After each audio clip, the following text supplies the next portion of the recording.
Taldea eta produktoren arteko harremana. Importantena edo zailena lortzen da, bai produktorea bere aldetik taldeak nahi duena ulertzea eta taldearen ideia musikan eta soinuan bideratzea. Eta beste alde batetik, ekoizlearentzako arazo handiena da produzio hortan taldeak beregan sinistea eta konfiantza izatea bere lan egiteko. Konfiantza problema da. Behin konexioa da honean, ja lan egitea da. Bueno, talde asko pasaria hemendik eta izan ditute milaka esperientzia pila bat. Benizuk esango la zehazki bat honena. Baina pasadia... Zene esango nizuke? Gehien lan egin esango nuke denbora luzean egon direnak nirekin izan dira egian aukera gehiago eman diatenak lan egiteko gustora. Bapekin egin dituen lehenengo lanak, adibidez, 3 lan egin dituen segidan.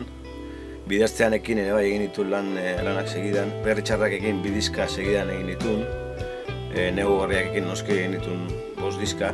Nolabait traiektoria Aton Rumbarekin adibidez ere 3 diskako trilogia bat egin dut, ez? Ematen dizutenak posibilitatea disko batean baino gehiago, ez?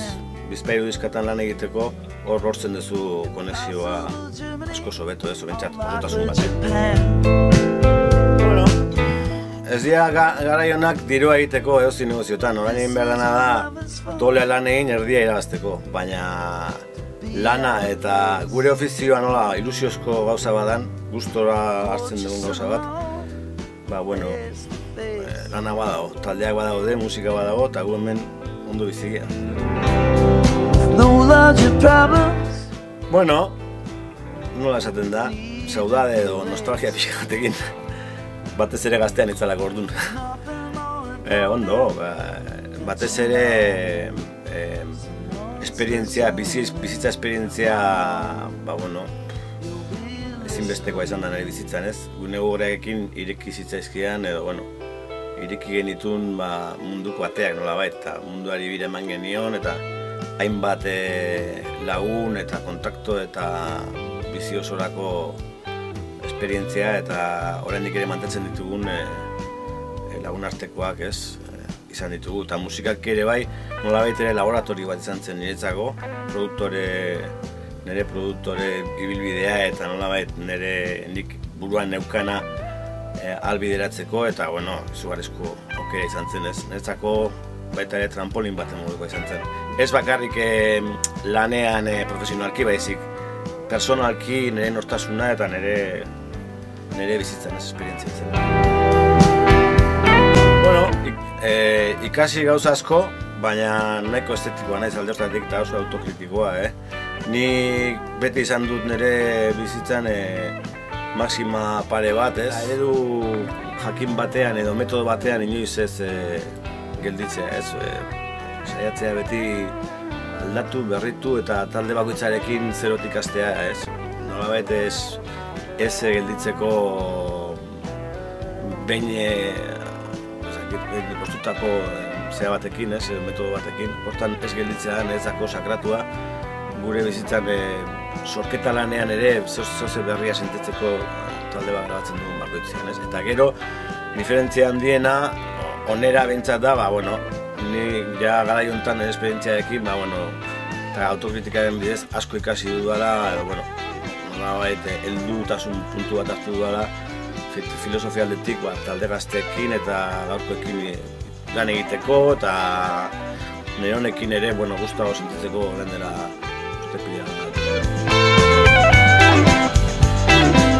teknologiaren erabilera, ez?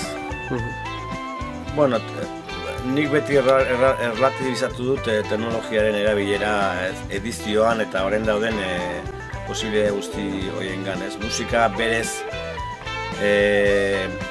humanidade bat izan behar du, grabaketa batek, eta gaur egun hori galtzen ari da. Gaur egun entzuten den, irratien entzuten den, hainbat eta hainbat musika disketan dena prozesatua dago, eta asko teknologiaren bidez kontuatu gabe ari galtzen izugarrizko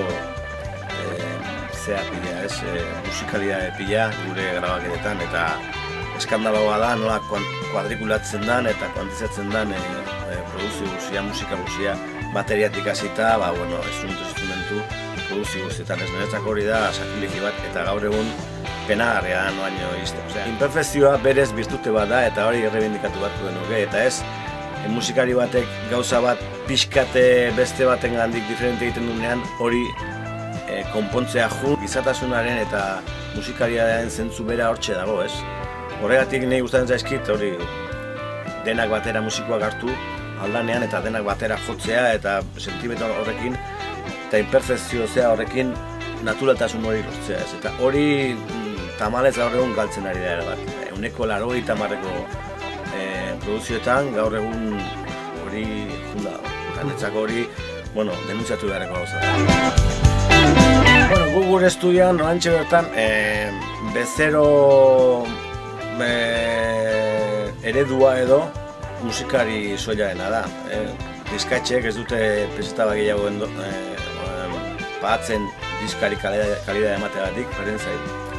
Diskatxeak nahi dute masterat eta zenbait eta merkeagoa izan hobeto. Orduan musikaria dira, azken finean, bere musikaren ardura eta kapritxoan nolabait zaintzen dutenak, eta gure ganatortzen dianak esaten behar. Guk disko bat egin nahi dugu, baina ondo, bengoz egin behar balin badugu.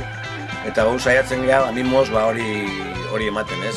Kalidadea mailari gorenean, eta musikoa ateatzea, esaten, ez dakit disko ne funtzionatuko du, baina nik etxean jartzen dut, eta guztua sentitzen ez, eta identifikatu duten ez, hori da gure.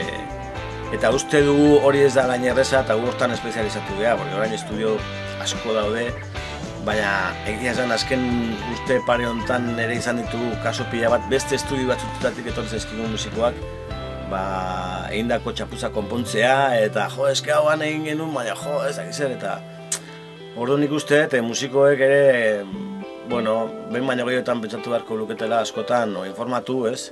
Eta ikusi benetan nun eta zer egin nahi duten, eta zein dan kotejatu estudio eta leku bakoitzaren karakteristikak bat edo bestea aukeratzeko. Azken finean, hainbeste demora grabatzen nahi izan, preparatzen nahi izan gauza bat, eta hain importantea den gauza bat zuretzako, zure bizitzan, egin behar dezu ondo. Eta gero gaina hori guztiek, musikari guztiek gerora ondoren beti onartzen zuten ez. Eskerrak, diska hori horrela egin genuen, hori egin ez bai genuen, ez da?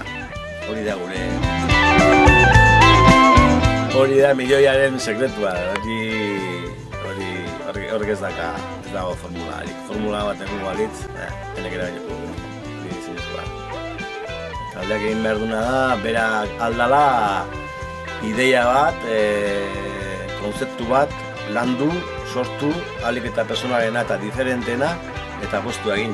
Eta alba du, asmatu produktore on batekin idei hori ulertuko duna, eta produzioa maila altu batean egin, numero gehiago azka, baina horrek ez dizu.